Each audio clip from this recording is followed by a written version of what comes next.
any fruit for the next 8 to 9 years. So what we've done is we've got the aid there now. We've started clearing areas, and Belay now are starting to get hold of non-food items, education kits, medicine, that sort of thing, and they're starting to organise their distribution. At the same time, we're clearing the land, and we're starting to train people on the box, the shelter, what we've got inside the box, why we've got what we've got inside the box, and how the shelter works. So again, it's involving the community. We don't go over there and put every tent up. That'd be a waste of our time. It would be a waste of resources as well. What we would do is we'd go over and we'd show people how to put the first 5 up, and then we'd split that team into separate teams and then get them to teach the next group how to put the next set of tents up. So you've got a little bit of a sort of an education chain going on, and then the next thing you know, you've got over 100 people who know how to put the tent up quicker than I can, better than I can.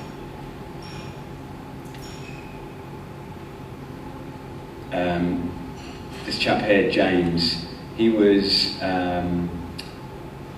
when the warning came for the cyclone, he decided to stay at home and look after his family at home, protect his family at home, rather than go to the evacuation centre. His family went to the evacuation centre. He lost his brother and his brother's son. So James was actually decided then to take over his brother Jesse. You can always remember that, Jesse James. He was now responsible for Jesse's family, looking after them. So James inherited a family of 7 after the cyclone, and his story alone of how he survived and how he looked after his family through the night is just absolutely incredible. The chapel was obviously, Philippines is a very strict Catholic country, so one of the things that they really wanted to have happen was the chapel to be cleared.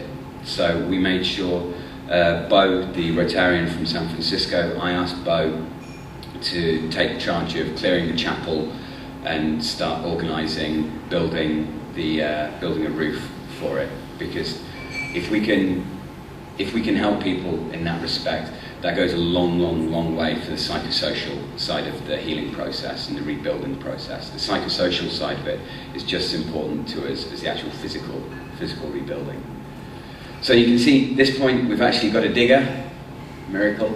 It only worked about 45% of the time. Tyre would go flat, some bolts would fly off it, the oil wasn't the right oil, the fuel ran out, so every day, every quarter of an hour, something else would go wrong with this particular one. So we've decided to set up the first 40, I think, at this stage, and this is the official handing over of the first shelters to the recipients. Now, in any other country, it might be the case that we would just get the families in as quickly as possible. But the Philippines, due to its culture, they like to have a ceremony, speeches, the barangay leaders will talk, the military will talk, Belay Mindanao will talk, we will talk, 5 minutes each, in the baking hot sun, and then we start distributing these other goods as well, these other relief items from Belay Mindanao, who'd received these from organisations all over the world and all over the Philippines. So here we've got Adrian handing over the first set of shelters. He didn't realise that's what he was doing, but yeah, that's why he's standing there looking a little bit nervous, because he didn't really know what was going on at the time. So the first families start to move in. This here is a ventilation pocket at the back of the tent. One of the things that makes our shelter ideal is the fact that the front side of it opens on 3 sides. The front of it opens on 3 sides. And now, with this modification of the air vent at the back, it means that we get a really good draft through, no matter what time of day it is. You still get that circulation of air moving, which is really, really important. What we didn't expect is that all the children would immediately assume that this was their little play window. So you'd be walking around the camp in the day and these little heads would pop out, look at you, and then pop back in. It was like diving on a coral reef or something. These little fish come out and then they put their heads back in. But the kids absolutely loved that. It wasn't our intention, but again, it's a psychosocial side of things. And here we've got more of the families moving in.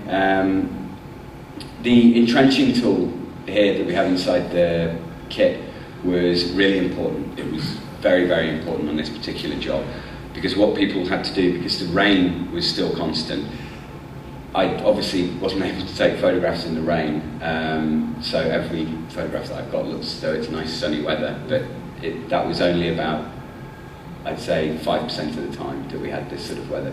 The rest of the time it was horrendous rain and horrendous wind, which a lot of people still found extremely terrifying.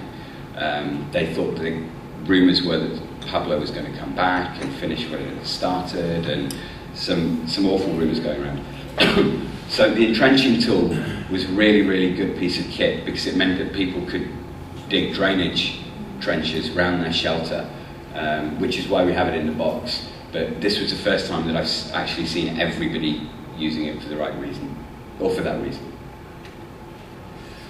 So you can see here, this is the area. Camp 3 is here, this side, and Camp 4 is this side. So we've managed at this point to clear the area. We've bulldozed all the debris over here. We couldn't come down into this area because it's actually the graveyard.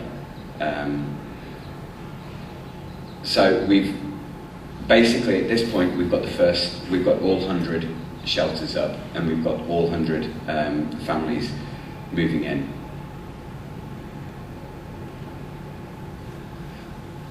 To get the 100 up, to get all of them up, to get all the families in, took 3 working days. Once we cleared the land, it took 3 working days. In reality, it happened over 10 days, but we only had 3 working days within those 10 days because the ground was just a complete quagmire. And you can see what's really nice is people take so much care of their new home. They start planting, they start putting little borders in. Some of them, they put little mosaics outside with stones. The children had to leave their shoes outside before they came in, as they would their normal home. People treated them with so much respect and looked after them so well, and really really turned them into their homes rather than a transitional shelter. So what we're doing here is we're using all the 2x4s that the Chainsaw Wizard has produced for us, and we're building a wash area, a cooking and wash area. We don't want people to be cooking inside their tents, but there's no point in giving people shelters if you're not going to provide them somewhere to cook, a communal area where they can cook and clean. So this is the wash area going up. On the other side that you can't see, and further down out of the way, we've got the first latrines going in as well. 2 sets of males, 2 sets of females for Camp 1, the same in Camp 2, the same in Camp 3 and 4. So we're making sure that all necessary requirements are being taken care of. Also, we had the life boxes as well that we were sending out. We had a donation from a group of nuns in Mindanao who provided us with solar-powered torches, solar-powered lanterns. If they hadn't have provided them, we'd have sourced them from somewhere else, because it's imperative that you have lighting in the communities. It cuts down on gender-based violence, it cuts down on theft, it also cuts down on people trying to use candlelight inside the shelters as well. And if anybody did see a tent glowing with candlelight and not a lantern light, their neighbours would go over and they'd say, put that light out. And they were really, really strict about it. The only time that it was allowed to pass, the only time people were allowed candles, is when they were praying for the relatives that had just died. We decided that that was absolutely fine. We weren't going to stop anybody's religious right.